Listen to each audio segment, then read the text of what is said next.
First of all ఇది ఆడ మగ అనే తేడా లేకుండా అక్రమ సంబంధాలు మగాడు పెట్టుకుంటాడు, ఆడవాళ్ళు పెట్టుకుంటున్నారు. అందరని కాదు, అందరూ పెట్టుకుంటారు. కొంత పర్సంటేజ్ ఉన్నారు ఇట్లా పెట్టుకునేవాళ్ళు. ఇలా పెట్టుకున్నప్పుడు ఒకటి మీకు నచ్చజెప్పేంత సంస్కారం ఉన్నవాళ్ళు అయితే ఖచ్చితంగా నచ్చజెప్పుకొని దారికి తెచ్చుకునేవాళ్ళు ఓకే. నాకు తెలిసి చాలామంది మగాళ్ళు అది నాకు అర్థం కాదు, ఇంత సంస్కారవంతమైన మనిషి అయినా అంతమందితో సంబంధం పెట్టుకుందని తెలిసినా కూడా ఆవిడని స్టిల్ భరించాడు ఈ మనిషి అంటే నాకు తెలిసి అటు సైడ్ రాయలసీమ అయితే ముక్కలు నరికేస్తాం ఇటు అక్రమ సంబంధాలు. సో అయినా కూడా పిల్లల కోసమో ఇంకా మరి ప్రేమ లేకపోతే సంసారాన్ని బాగు చేసుకోవాలని ఇద్దరు పిల్లలు. సో కానీ ఈ న్యూస్ వచ్చినప్పుడు అంటే నేను అనేది ఏంటంటే ఇక్కడ ఆడ మగ వ్యత్యాసం న్యూస్ ప్రజెంట్ చేసే దాంట్లో కూడా ఉంటుంది. ఫస్ట్ ఒక ఛానల్లో చూసే న్యూస్, దాంట్లో ఈయన చచ్చిపోయిన ఈయన బాధితుడు, ఆవిడ నేరస్తురాలు కదా, ఆవిడ ఫేస్ బ్లర్ చేస్తారు, ఈయన ఫేస్ చక్కగా చూపిస్తారు. ఇప్పుడు చూపిస్తాం అంటే అమ్మ మీరు ఏం చేసినా కూడా, మర్డర్ చేసినా కూడా మీరు మీ గోప్యత, మహిళ, మీ రైట్స్ ఇవి మేము పరిరక్షిస్తాం. మీరు ఏదైనా చేసేయండి, అవతలని చంపేయండి, చంపించేయండి, కుక్కర్లో చేసేది, ఏమైనా చేసేయండి. మగాడు పాపం వాడు బాధితుడైనా సరే వాడి ఫోటో మనం క్లియర్గా చూపిస్తాం, ఈవిడ ఫోటోని దాచిపెడతాం. ఇది ఎక్కడి నీతి సార్? ఘోరం. తర్వాత అట్లీస్ట్ ఒక ఆ ఛానల్లో చూసిన తర్వాత మిగతా ఛానల్ అట్లీస్ట్ ఫేస్ చూపించారు. ఆ మహాతల్లిని చూసిన తర్వాత కనీసం మిగతా వాళ్ళు కొంతమంది అలర్ట్ అవుతారు. ఇక్కడ అంటే ఇప్పుడు ఇంకోటి కూడా పెళ్లి చేసుకున్నట్టు ఆవిడ ఎంత చక్కగా ఉన్నారు చూడండి ఇద్దరు. ఇప్పుడు ఈ అమ్మాయి కదా అసలు ఈమెకి ఏంటి అసలు ఏమొచ్చింది? ఈ మహిళే చూడండి, సీతారాం గారిని మనం చూడొచ్చు. నిజంగా చాలా బాధాకరం అనిపిస్తుంది. ఎంత చక్కగా ఉన్నాడు చూడండి సీతారాం గారు, చక్కగా ఉన్నాడు. వద్దనుకుంటే ఇంకో పెళ్లి కూడా చేసుకోవచ్చు. కానీ అంటే పిల్లలు ఉన్నారు సరే, అది వేరే విషయం. అయినా కూడా still he could have mood on. అంటే ఇక్కడ ఇదొక పాయింట్ అయితే, ఇంకొక పాయింట్ ఏంటంటే మగాడు మూవ్ అవ్వడానికి పరిస్థితులు, చట్టాలు చాలా వ్యతిరేకంగా ఉన్నాయి. మీకు చెప్తా, సుప్రీంకోర్టు 2018లో ఒకటి తెచ్చేసింది, అడల్టరీ లీగల్ చేసేసింది. ఎవడిష్టం, మగుడైనా సరే పెళ్ళమైనా సరే ఎవరితో తిరిగినా తప్పలేదు, నేరం కాదు. ఒకవేళ అది అటువంటి ప్రూఫ్లు ఏమైనా పెట్టుకొస్తే మీకు విడాకులు మాత్రం ఇప్పిస్తాను తప్ప మనం శిక్షించడానికి లేదు అని చెప్పి ఓదరగొట్టారు కదా. నిజం ఏంటి తెలుసా మీకు? ఇప్పటిదాకా ఆ 2018 తర్వాత ఇచ్చిన తీర్పు ఏంటంటే మగాడు అక్రమ సంబంధం పెట్టుకుంటే శిక్ష లేదు అని. అంటే అప్పటిదాకా మగాడు అక్రమ సంబంధం పెట్టుకుంటే శిక్ష వాడికి. ఓకే. కానీ ఇప్పుడు అంటే బ్రిటిష్ వాళ్ళ కాలం నుంచి ఇప్పటిదాకా ఆడవాళ్ళు ఎప్పుడు అక్రమ సంబంధం పెట్టుకున్నా వాళ్ళకి శిక్ష లేదు. ఐపీసీ, పిఎన్ఎస్లో కూడా వాళ్ళకి ఎప్పుడు ఫ్రీ హ్యాండ్ ఇచ్చేశారు. అంటే వాళ్ళ అక్రమ సంబంధాలు పెట్టుకున్నా కూడా వాళ్ళకి ఎటువంటి శిక్ష లేదు. వాళ్ళు ఒకవేళ అక్రమ సంబంధం పెట్టుకుంటే ఎవరైతే ఈవిడితో అక్రమ సంబంధం పెట్టుకున్నాడో వాడిని శిక్షిస్తారు, కానీ ఈవిడిని శిక్షించరు.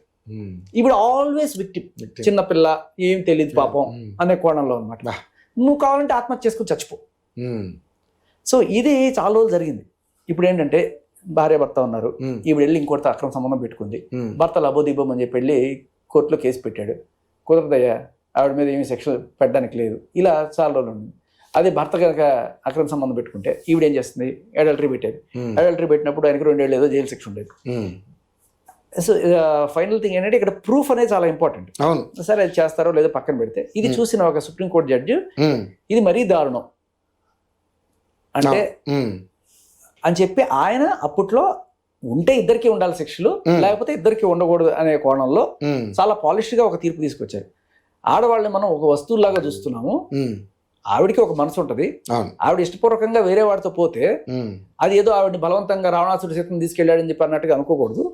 ఆవిడ ఇష్టపూర్వకంగా వెళ్ళింది కాబట్టి అది ఆవిడ చర్యగానే చూడాలి తప్ప మనం ఏం చూస్తున్నాము, వాడెవడో లైన్ వేసాడు, వాడెవడో తీసుకెళ్లాడు, ఇలా మాట్లాడుతున్నాం.